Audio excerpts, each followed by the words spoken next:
বাসায় যদি লাচ্ছা সেমাই থাকে তাহলে এই রেসিপিটা অবশ্যই তৈরি করবেন। আর এটা একবার বানানোর পর এখন মাঝে মধ্যেই আমার বাসাতে সেমাইয়ের এই রেসিপিটা তৈরি করতে হয়। আর মেহমান আসলেও কিন্তু ঝটপট এই ডেজার্টটা বানিয়ে নেওয়া যায়। তো সেমাইয়ের মজার এই রেসিপিটা বানানোর জন্য প্রথমেই হচ্ছে চুলায় ফ্রাই প্যান বসিয়ে 2 টেবিল চামচের মতো ঘি দিয়ে দিলাম। তবে ঘিয়ের পরিবর্তে তেলও দেওয়া যাবে। তারপর হচ্ছে হাফ প্যাকেটের মতো লাচ্ছা সেমাই দিয়ে দিলাম।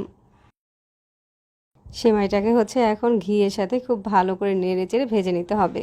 আমি এখানে সেমাইটাকে একদম মুচমুচে করে আর কালারটা চেঞ্জ হওয়া পর্যন্ত ভেজে নিয়েছি। আর এদিকে হচ্ছে একটা পাত্রে 2 কাপ তরল দুধ নিয়ে নিলাম। দুধের সাথে সামান্য একটু লবণ দিয়ে দিলাম।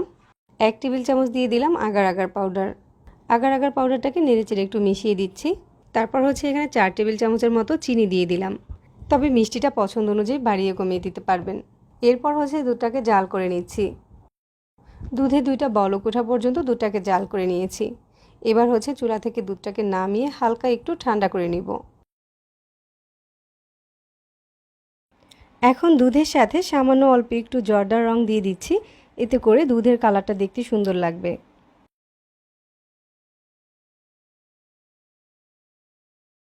এই ফাঁকে হচ্ছে একটা বাটিতে ভেজে রাখা সেমাইগুলোকে নিয়ে নিলাম।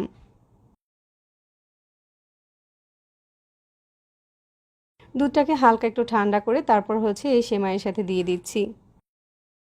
বেশি গরম দুধটা এই সেমাইয়ের সাথে দিলে কিন্তু সেমাইটা একদম বেশি নরম হয়ে যাবে, আবার সেটা খেতে ভালো লাগবে না।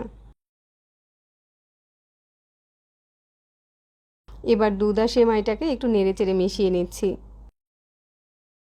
মেহমান আসার আগে কিন্তু ঝটপট এই ডেজার্টটা বানিয়ে ফ্রিজে রেখে দিতে পারেন।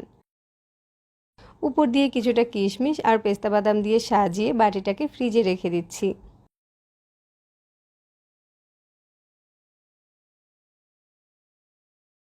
1 ঘন্টা পর হচ্ছে আমি বাটিটাকে ফ্রিজ থেকে বের করে নিয়েছি। এবার হচ্ছে চারো সাইডটাকে একটু আলগা করে দিচ্ছি। তাহলে দেখা যাবে এই ডেজার্টটা এমনিতেই বাটি থেকে উঠে আসছে। সেমাইয়ের এই মজার ডেজার্টটা কিন্তু এখন একদম রেডি।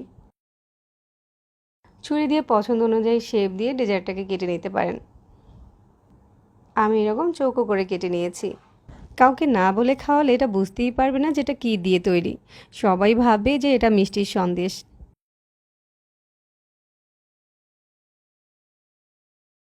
সেমাইয়ের এই ডেজার্টটা খেতে এত বেশি টেস্টি হয়। সহজে রেসিপিগুলো ভালো লাগলে আমাদের পেজ ফলো করতে পারেন আর সেই সাথে চ্যানেল সাবস্ক্রাইব করে রাখতে পারেন প্রতিনিয়ত নতুন নতুন রেসিপি পেতে। এতক্ষণ সাথে থাকার জন্য সবাইকে আবারও ধন্যবাদ জানিয়ে বিদায় নিচ্ছি। আল্লাহ হাফিজ।